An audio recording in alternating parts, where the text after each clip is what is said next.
biraz aramlaş. Ondan sonra içindəki olan səsləri duymağa başlayacaqsan. Oradakı günləri bəzən xatırladığımda gözlərim dolur, bəzən kövrəlirəm. Deyingənlik sənə mənfi bir aura gətirir, neqativlik gətirir. Mənə də verməlidir deyə bilmədiyi üçün ailəsi şah kimi yaşayır. Yəni bu ona xoşbəxtlik verir. Cəmiyyət pozitivdir, mənfi düşüncələr deyil burada. İnsanlar, yəni bu potensial səndə var mütləq şəkildə. Sadəcə olaraq deyinməklə, narazıçılıqla o potensialı üzə çıxarda bilmərsən. Aram olduğunda artıq orada içəridə gedən çaxnaşmaları susturduğunda artıq səsləri eşidə bilirsən. Qərar verə biləcəksən. Əgər için aramdırsa, beynin də düşünə bilir. Əgər için aram deyilsə, beyin düşünə bilmir. Bugünkü mövzumuz yenə Dubai haqqındadır. Lakin bugün videonun sonuna qədər bu conversationımızda, bu dialoqumuzda ki, dialoqumuz necə olacaq, mən danışacağam burada, siz də orada bəzi suallara bəzən cavab verəcəksiniz, bəzən mənlə razılaşacaqsınız, bəzən razılaşmayacaqsınız. Yəni bu bir xəyali bir dialoqa çevriləcək. Dubaidə olan ekonomik vəziyyət və başqa ölkələrdə, başqa şəhərlərdə olan ekonomik vəziyyət və bu ekonomiyanın insanların əhval-ruhiyyəsinə, günlük həyatlarına təsiri digər ölkələrdə və Dubaidə, yəni bunlar haqqında danışmaq istəyirəm. 34 yaşım var hal-hazırda və hardasa 8-9 ildə Azərbaycandan çıxmışam. 5 ildir Dubaidə yaşayıram. Hardasa 3-4 il Türkiyədə yaşamışam və təbii ki, Azərbaycanda da öz biznesim olub, işçi olaraq da işləmişəm.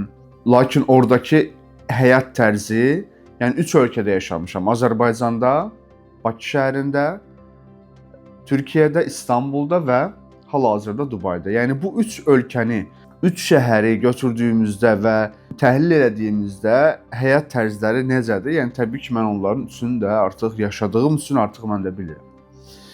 Və ən son Dubai olması və təbii ki, doğulduğum yer olaraq Azərbaycan olması bu təbii real bir şeydir, amma nəyə görə Dubai'nin seçilməsi və burada davam olunması nəticədə əldə olunacaq nəticənin göstəricisidir ki, mən buradayam. Və bəzi insanlar mənə sual verəndə ki, bir sonraki addım nədir? Deyirəm, Dubai'dir. Yəni Dubai'yə artıq base olaraq düşünürəm. Niyə belədir? Yəni çox insanların da bura gəlmək istəməyi nəyə görədir? Yəni burada nə var axı? Həqiqətən insanları maqnit kimi çəkən nə var? Yəni məncə burada insanları maqnit kimi çəkən fərqli baxış açıları ola bilər əslində. Bu xanımlar üçün başqa ola bilər, kişilər üçün fərqli ola bilər, uşaq üçün fərqli ola bilər, böyük üçün fərqli ola bilər. Belə deyərdim ki, təbii ki, bura gələn insanlar müxtəlifdir. Bura gəlmək istəyən insanlar da müxtəlifdir.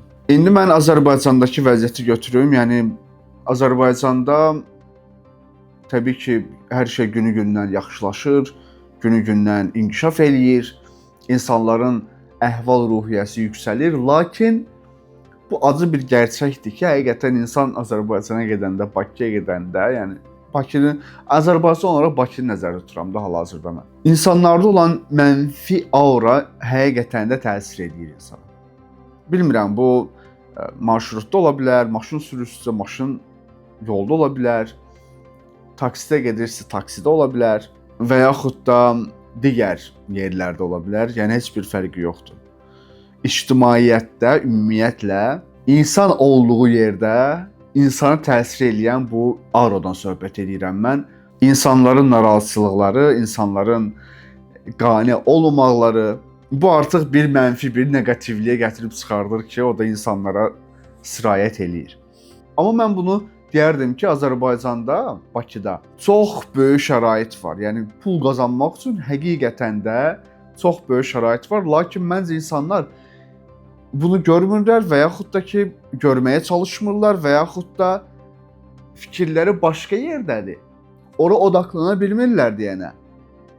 Hər zaman da başqa bir yerlərdə nəsə axtardıqları üçün və sonuçda əllərinə hər hansı bir şey gəlmir. Sənin fokusun bir yerə olduğunda digər, belə deyək, artıq digər yerləri, digər ünsürlərə artıq fokuslanmırsan. %100 bir yerə fokusun olduğu üçün artıq oradan sən gəlir əldə edirsən. Artıq oradan sən xeyir əldə edirsən. Və mən bunu deyərdim ki, insanlar məncə, təbii ki, demirəm Azərbaycanda yəni hər şey güllük, güzaranlıqdır, hamı çox qəşəng yaşayır, yox. Lakin bu bütün dünya ölkələrində bu belədir. Yəni götürdüyümüzdə İtaliyada ola bilər ki, Azərbaycan vətəndaşı deyə bilər ki, İtaliyada yaşamaq istəyirəm. Onlar Avropada yaşayırlar, hamısı güllük, gülistanlıq içindədir falan. Və yaxud da Fransada yaşamaq istəyirəm. Eyfel qülləsini hər gün görüm və yaxud da hər gün görməsəm də yaxın olum gedim. İnsanlar bəzən düşünürlər ki, Avropada yaşamaq hamı varlıdır. Xeyr, hamı varlı deyil orada da. Oradan da gəlirlər Azərbaycanda işləməyə. Fransa vətəndaşı Azərbaycanda da gəlib işləyə bilər. Bəlkə də var hal-hazırda. Dubayda onlarla, yüzlərlə, minlərlədir bu. Yəni tanıdıqlarım var, gördüklərim var, tanışlarım var, dostlarım var. Fərqi yoxdur, bu fransız ola bilər, ispan ola bilər və yaxud da İtalyan ola bilər. Yəni hər hansı bir ölkə içində yaşayırsansa, bu Azərbaycan ola bilər. Oranın %100 əhalisi hamısı varlı ola bilməz, bu mümkün deyil. Amerika dünyanın ən varlı ölkələrindən birisidir. Demək olar ki, dünyada yaranan ən böyük bizneslər oradan çıxır. İlk şey, hər şey oradan çıxır, amma 60%, 70% bədbəxt günündədir. 20-30% evsiz, eşiksizdir, küçələrdə yatır. Yəni bu o demək deyil ki, hər hansı bir ölkədə vəziyyət, ümumi olaraq vəziyyət yaxşıdırsa, bütün insanları, yəni onların varlı yaşayırlar. Xeyr, bu o demək deyil. Amma hər hansı bir yer dəyişmə elədiyində, misal üçün deyək ki, mən Azərbaycanda yaxşı vəziyyətdə deyildim. Gəldim Dubaya, öz yolumu tapdım və yeni insanlarla tanışdım, yeni fikrimdə yeni fikirlər formalaşdı. Yəni içimdə olan potensialı artıq burada görməyə başladım. Artıq o zaman nə olur? Səndə bir dəyişiklik olur. Sən Azərbaycan vətəndaşı, sonra müqayisə edirsən ki, Azərbaycan belə, bura belə. Xeyr, bu o demək deyil. Yəni Azərbaycan 10 milyon, hal-hazırda 12 milyon əhalisi hamısı varlı ola bilməz. Bu mümkün deyil. Başqa ölkələrdən dediyim müqayisələri də özünüz fikirləşin. Həqiqətən də puzzle'lar yerinə oturacaq. Həqiqətən də belədir. Yəni məntiqli, biraz sakin olaraq düşündüyümdə həqiqətən də bunun fərqinə varacaqsan və qəbul eləyəcəksən ki, həqiqətən belədir. 12 milyon əhali hamısı varlı ola bilməz. Bu mümkün deyil. Necə ki, başqa ölkələrdə belə deyil. Finlandiya dünyanın ən xoşbəxt ölkəsidir. Niyə görə? Çünki ekonomiyası yaxşıdır. Norveç, Finlandiya ola bilər. Orada da %100 insan hamısı varlıdırmı? Xeyr, orada da deyil. Azərbaycanda yaşadığım dönəmdə gördüm ki, təbii ki, burada iş var, işləmək olar. Amma mən, misal üçün, ayaqqabı biznesim vardı. Kişi ayaqqabısı biznesim vardı. Amma o zamanlar o qədər də biznes, belə deyək, fikirli insan deyildim. Sadəcə pul qazanım, günlük 15-20 manat, 50 manat, 100 manat, 200-300 manat. İşlərimi görüm və yaxud da hara lazımdırsa gedim, xərcləyim, əyin başıma alım, yeməyimi, içməyimi falan filan. Yəni biznes düşüncəli insan deyildim. Bəlkə də hal-hazırki düşüncəm o zaman olsaydı, mən o zamanda fərqli bir nəticədə əldə edərdim və 2015-ci il, 2016-cı ildə devalvasiya zamanlarında bankrot olub Türkiyəyə 500-600 manata işləməyə getməzdim. Amma yenə də bu təbii ki, həyatın hər bir dönəmlərində sən %100 öz potensialını göstərə bilmirsən. Yəni 20 yaşımda, 20-22 yaşımda belə bu ağlım olsaydı deyirəmsə, 40 yaşımda da, hal-hazırki 34 yaşımda kaş ki belə eləsəydim deyəcəm. Çünki insan formalaşır, insan kamilləşir ildən ilə, aydan aya. Ona görə də əgər mən orada yaşadığım dönəmdə biznes fikirlərim yaxşı inkişaf eləsəydim, təbii ki, orada yaxşı inkişaf eləyə bilərdim. Amma təbii ki, öz tənbəlliyim ucbatından və devalvasiyanın da gəlməsi, başqa ünsürlərin də olması artıq burada mənim süquta uğramamı nəticələndirdi. Nə demək istəyirəm? Ekonomiya Azərbaycanda ümumi götürdüyümüzdə ekonomiyanın aşağı səviyyədə olması insanlarda bir tragediya yaradır. Yəni ümumi bir tragediya yaradır. Necə? Yəni insanlar narazıçılıq eləyirlər. Bu yaxşı deyil, o yaxşı deyil. Metroda insanlar üzü asıq, avtobusda üzü asıq, küçədə insanlar bir-birinə gülmür və mənfilik, insanlar artıq bir-birini ötürdüyü üçün ümumi bir neqativ bir kütlə formalaşdırır. Yəni bu da hamıya təsir eləyir. Mən deyərdim ki, əslində bunun çox asan bir yolu var. İnsanlar, yəni təbii ki, hər qazandığına şükür eləməlidir. Əgər belə deyək, əgər hər hansı bir insan Azərbaycanda 300 manat qazanırsa, bu öz günahıdır. Birisi 500 manat qazanırsa, bu onun günahıdır. Birisi 1 milyon qazanırsa, artıq bu onun başarısıdır. Yəni 1 milyon qazanan insan, 300 manat qazanan insan vücudundadır. Yəni fərqli 8 dənə əli, 5 dənə gözü, 7 dənə başı yoxdur o insanın. Hər hansı bir fürsəti görüb, o fürsəti dəyərləndirib və insan pul qazanır. Və hər şeyi də təbii ki, pula calayırıq burada. İnsanların xoşbəxtliyi pulla almaq olarmı? Təbii ki, almaq olmaz, amma insanlara xoşbəxtlik gətirən şeyləri pulla həll etmək olar. Bu %100-dür. Ona görə də ekonomiya, yəni maddi vəziyyət, insanların ekonomik vəziyyəti, insanların əhval-ruhiyyəsini təsir etdiyi üçün artıq belə bir vəziyyət əmələ gəlir. Dediyim kimi, hal-hazırda Azərbaycanda mənfi bir, belə deyək, %40, %50 kəsimdə mənfi, neqativ bir aura varsa, bu da ekonomiyadan irəli gəlir. Amma o insanlar öz fikirlərini dəyişdirib, həqiqətən də Azərbaycanın dəyişikliyi üçün bunu eləyə bilərlər. Öz dəyişikliyi üçün və hər fərd özünü dəyişsə, bu ümumi bir kütləni, ümumi bir cəmiyyəti dəyişmiş olur. Ona görə də iki tərəfli düşünə bilərik. Əgər çözüm yolunu Azərbaycandan çıxmağı bilirsənsə, çıx, problem deyil. Get Avropaya, başqa ölkəyə, hansı ölkəni istəyirsənsə, get o ölkəyə. Yeni insanlarla tanış ol, yeni işlər gör, yeni məsləklər öyrən. Pulun üzərinə pul gətir. Sonra gətir onu Azərbaycanda xərclə. Azərbaycanda bir ev al, Azərbaycanda bir maşın al. Vəziyyəti düzəlt. Yox, əgər Azərbaycana qayıtmaq istəmirsənsə, problem deyil, Azərbaycanı xaricdə təmsil elə. Sən hardansan, where are you from dediyində Azərbaycan, where is Azərbaycan, what is this dediklərində, de ki, Azərbaycan budur, yəni bu buradadır, ölkəni göstər. Təmsil elə, yəni Azərbaycanı tanıt. Bu da lazımdır, mütləq şəkildə lazımdır bizə. Azərbaycana olan təsiratları mənim bunlar.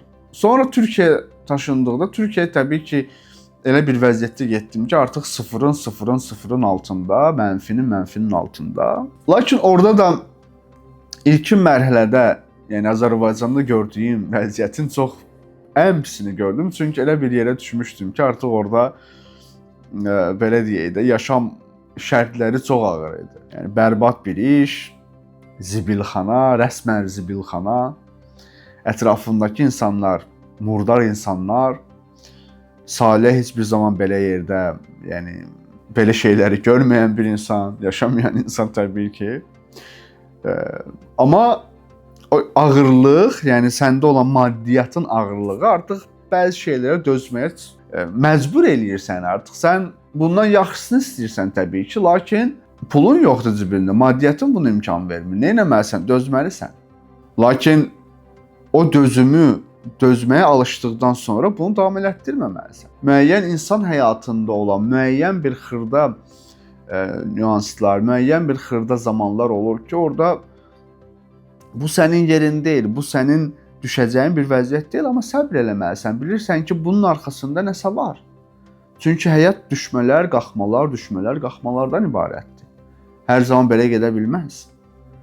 Allah istəsə hamıya imkan verər, hamı belə gedər. Amma bu o deyil, həyatın marağı qalmır orada. Artıq yaxşı ilə pis ayırmaq üçün Pis olmalıdır ki yaxşını görə biləsən. Düzdür? Yaxşı olmalıdır ki, pisi görə biləsən. Ona görə də hər iki tərəfli paralel şəkildə olmalıdır ki, yaxşı da olmalıdır, pis də. Elə bilirsən milyonerlərin, milyarderlərin problemləri yoxdur. Onların da milyarder qədər problemi var. Milyonerin də milyon problemi var. Sənin cibində 5 varsa 5 problemin var. Onun cibində milyon varsa milyon problemi var. Bu o deməkdir. Bəli, Türkiyədə də gördüyüm o qısa dönəmdə olan bərbad vəziyyət məni təbii ki gücləndirirdi. Yəni bilirdim ki, Salih, sən belə bir insan deyilsən, özünü tanıyırsan. Yəni bu belə təbii ki ola bilməz, burada qala bilmərsən, yəni uzun müddət. Lakin ümumi oradakı cəmiyyətə baxdığımızda artıq cəmiyyətdə insanlar nə düşünürlər? Cəmiyyətin vəziyyəti nədir? Təbii ki o zamanlarda normal idi, orada ekonomiya normal, amma yenə də insanlar Türk milləti bir deyingən millətdir. Yəni hər hansı bir məbləğ qazanırsa razı deyil, narazıdır. Daha çoxunu istəyir və deyinir. Və deyingənlik sənə neqativlik gətirir, yəni pozitivlik gətirə bilməz. Hər hansı bir insan deyinirsə, bir şeydən şikayət eləyirsə, bu sənə neqativlik gətirə bilər sadəcə. Pozitivliyin orada pısı belə ola bilməz. Ona görə də sən əgər az bir maaş qazanırsansa, az bir məbləğ qazanırsansa, ekonomiyan yaxşı deyilsə, burada pozitivliyi qoruyaraq özü bir sonraki addıma çatdıra bilərsən. Artıq nə olur? Səndə pozitiv bir enerji yaranır və başqalarına da pozitivlik göndərirsən. Artıq bir cəmiyyət artıq pozitiv olur. Pozitiv olan cəmiyyətdə hər şey güllük gülistanlıq ola bilər. İnsanların pul vəziyyətdə əla ola bilər, insanların bir-birinə münasibəti də əla ola bilər, orada cinayətlər də az olar və yekunda hər kəs çox yaxşı yaşayar. Ona görə də Türkiyədə gördüyüm vəziyyət bu idi. İnsan nə qədər də qazansa narazı idi orada da. Ondan sonra orada olan dediyim kimi ən pis vəziyyət, inşallah bir gün danışaram o harda işə başlamışam, orada nələr çəkmişəm. Həqiqətən oradakı günləri bəzən xatırladığımda gözlərim dolur, bəzən kövrəlirəm və sonra da oradakı günləri xatırladığımda daha da çox şükür eləməyə başlayıram. Ondan sonraki dönəmlərdə təbii ki oradan çıxdım, başqa yerdə işə başladım. Ora normal idi, yaxşı idi, günü-gündən yaxşılaşmağa başladı. Sonra elə pul qazanırdıq ki, hər hansı bir türk, yəni yerli türk məndən soruşanda ki, nə qədər pul qazanırsan, qazandığı məbləği deyəndə o mənim elə bir qazandığımın 1/3-ni qazanırdı. Dedi ki, siz necə qazanırsınız bunun qıraqdan gəlmiş biri olaraq? Yəni artıq bizim qazancımıza orada bir qısqanclıq yaranırdı onlarda. Yəni bu qısqanclıq da insanı mümkün deyil irəli aparsın. Yəni ona görə də dediyim kimi qazandıqları pulun şükrünü yox, yəni deyinirdilər ki, bu yox, bundan yaxşı qazana bilərəm. Ona görə təbii ki, Türkiyə 90 milyon əhalisi var. Ona görə də 90 milyon, bayaq dediyim kimi 90 milyon bir əhali hamısı yaxşı yaşaya bilməz. Təbii ki, orada da milyarderləri var, milyonerləri var, türk milyonçuları çoxdur dünyanın hər tərəfində. Dubayın özündə hal-hazırda doludur. Amma ümumi cəmiyyətə baxdığımızda, yəni vəziyyət bu cür idi. Orada da bir deyingənlik var idi və insanlar öz ölkələrində yaşadıqları üçün, yəni çox zaman deyinirdilər. Sanki bunu belə düşünün, yəni Azərbaycana da aiddir bu, yəni Türkiyədə də aiddir. Yəni ümumi bir fərqi yoxdur. Yəni başqa hər ölkəyə aiddir bu. Bir ailə düşünün, bir ailənin içində bir uşaqdır. Uşaq nəsə istəyir, amma valideyn deyir ki, bala gözlə, hal-hazırda mən bunu sənə təmin edə bilmirəm. Bir müddət sonra təmin eləyəcəm sənə. Və yaxud da ki, sənin indi hal-hazırda 5 yaşın var. Bu sənin üçün deyil. Gözlə 15 yaşın olanda bunu sənə təmin eləyəcəm mütləq şəkildə. Amma uşaq bunu başa düşmür və öz ailəsi olduğu üçün başlayır deyinməyə.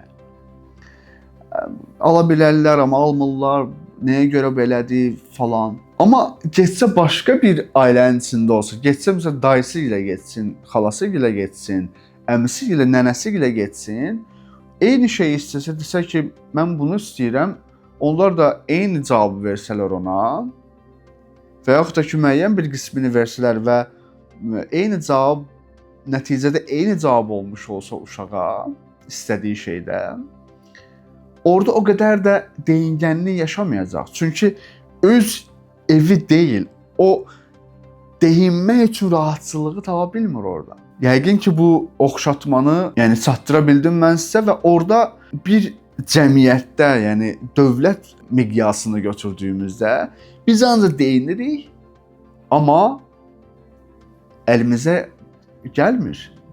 Bunu nə etmək lazımdır? Bunu təbii ki, səbr eləmək lazımdır. Və sən özün nəsə eləməlisən, gözləməlisən və yaxud da ki, başqa nəsə eləməlisən.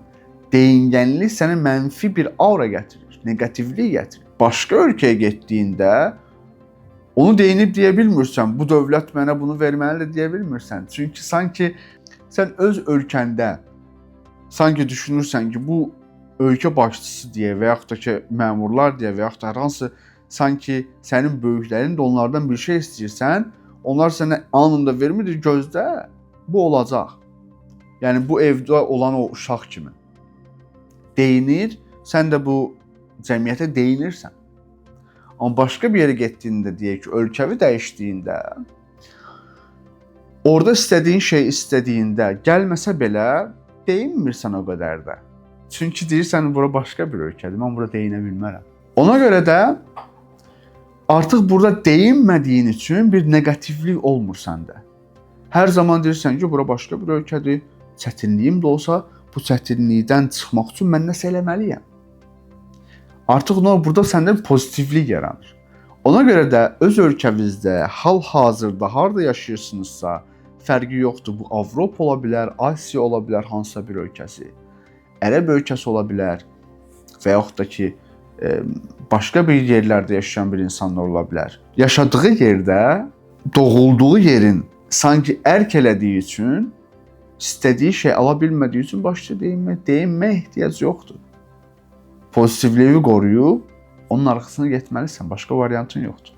Bəli, başqa dövlətlərə, başqa ölkələrə köç eləyən insanlar artıq orada pozitivliklərini qoruduqları üçün artıq gəlmə çox olan yerlərdə, necə ki, dediyim misalın nəticəsi olaraq başqa ölkələrdən gələn insanlar necə ki, deyinmədiyi üçün, ya bu ölkə mənə hər şey eləməli demədiyi üçün ki, başqa ölkədən gəlib, artıq burada özünə pozitivliyini qoruyub daha yaxşı yerlərə getməlidir. Və Türkiyədən çıxıram hal-hazırda, gəlirəm Dubaya. Ki, Türkiyədə də dediyim kimi ekonomik vəziyyətdən hamı deyinir, mənfi, hər kəs bir-birinə virus kimi yayır və insanların əhval-ruhiyyəsi təbii ki, yaxşı olmur nəticədə. Amma Dubaya gəldiyimizdə, Dubayın 85% əhalisi, Dubay deməyək, Birləşmiş Ərəb Əmirliklərinin 85% əhalisi ən çox da Dubaya götürürəm. Gəlmələrdən ibarət, miqrantlardan ibarət. 15% yerli əhali ola bilər. Onlar da ki, Avropada orada burada şəllənirlər. Və bura gələn insanlar, necə dediyim kimi, öz evi olmadığı üçün o uşaq ki, öz evində deyinir, başqa yerə gedəndə deyinə bilmir o qədər. Və yaxud da ki, başqa bir insan öz ölkəsini deyinir, bu ölkə mənə hər şey verməlidir. Mən bu ölkənin vətəndaşıyam. Başqa ölkəyə köçdün, Dubaya gəldiyində bu ölkə mənə verməlidir hər şey. Öz vətəndaşına aylıq 100 min manat verir. Mənə də verməlidir deyə bilmədiyi üçün artıq burada nə edir? Pozitivliyini özündə qoruyub, başqa işlər görüb, pozitivliyini saxlamağa çalışır. Xoşbəxt olmağa çalışır. Və bu da 85% insan olduğu üçün artıq burada necə bir pozitivlik ekosistemi yaranır. Ona görə də bura gələn insanlar o pozitivliyi hiss eləyirlər. Necə ki, mən hiss eləyirəm, necə ki, bura gələn turist hiss eləyir. Necə ki, bura gəlib 1 ay, 2 aydır yaşayan insan hiss eləyir bunu. Ki, bu da reallıqdır, həqiqətən də reallıqdır. Dünən TikTokda canlı yayın açmışdı, orada müəyyən bir nüans oldu, belə bir conversation oldu izləyicilər arasında və mənim aramda. Deyirəm ki, həqiqətən burada yaşayan insanlar az məbləğ qazansa da, misal üçün burada belə deyək də Dubayın, Dubaydan söhbət edirəm, 40-dan çox faizi Hindistanlılardır. Sonra Bangladeş, Şri Lanka var, Pakistan var, əksər burada yaşayan aşağı təbəqələrdə işləyən insanlar. Onlar xoşbəxtdirlər. Onlar 2000 dirhəm qazanırlar. Yəni 950 manat qazanır.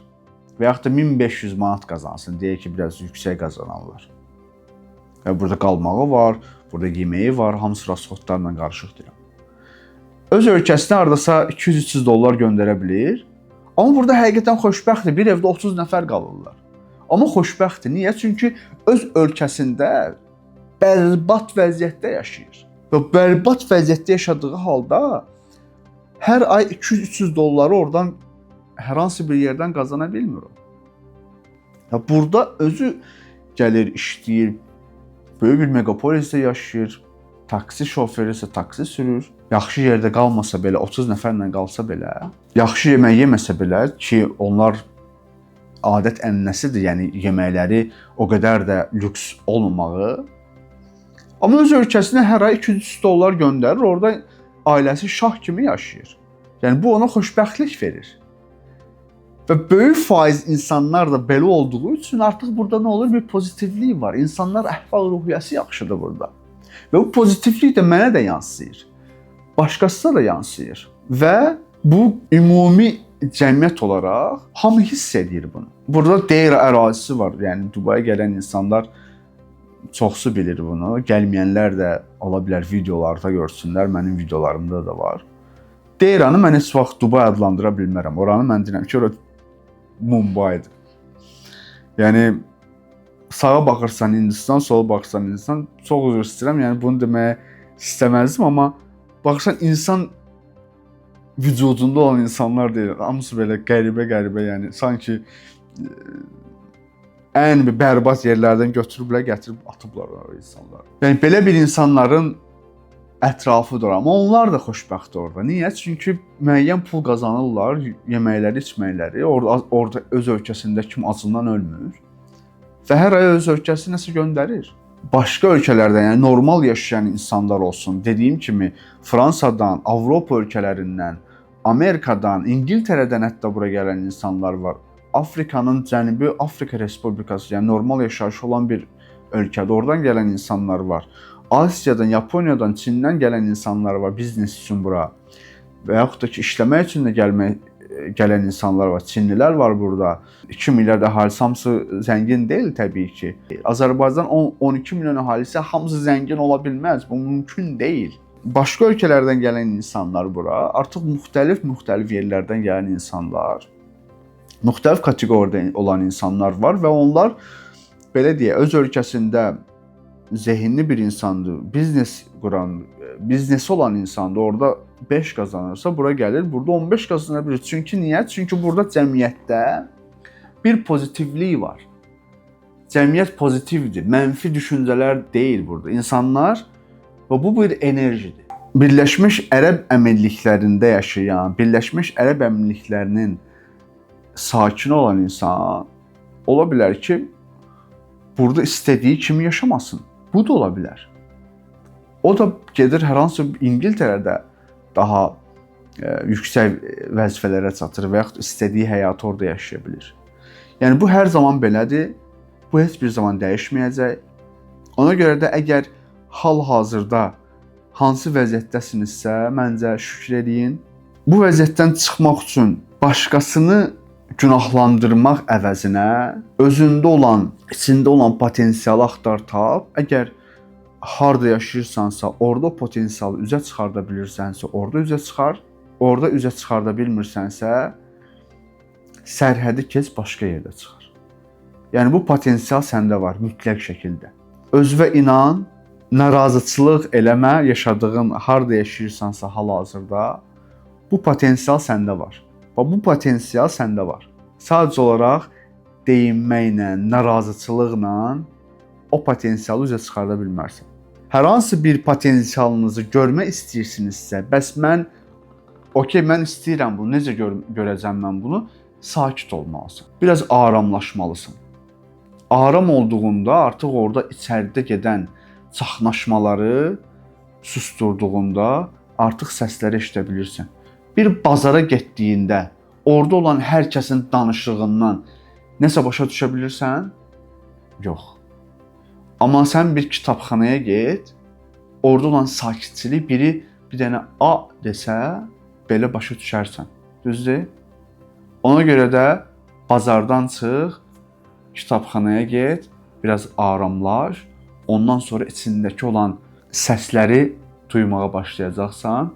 Ondan sonra harda nə etmək istədiyini qərar verə biləcəksən. Əgər için aramdırsa, beynin də düşünə bilir. Əgər için aram deyilsə, beyin düşünə bilmir. Aramlıq gətirir, narahatçılıq gətirir. Pul gətirir, pulsuzluq gətirir. Hal-hazırda hansı vəziyyətdəsənsə, onu double eləsən, eyni şey eləməyə davam eləsən, eyni şey olacaq. Lakin onu bəyənmirsənsə, onu kəsib yavaş-yavaş başqa yerə yönlənsən, o zaman səndə dəyişikliklər olacaq. Təşəkkür edirəm, minnətdaram.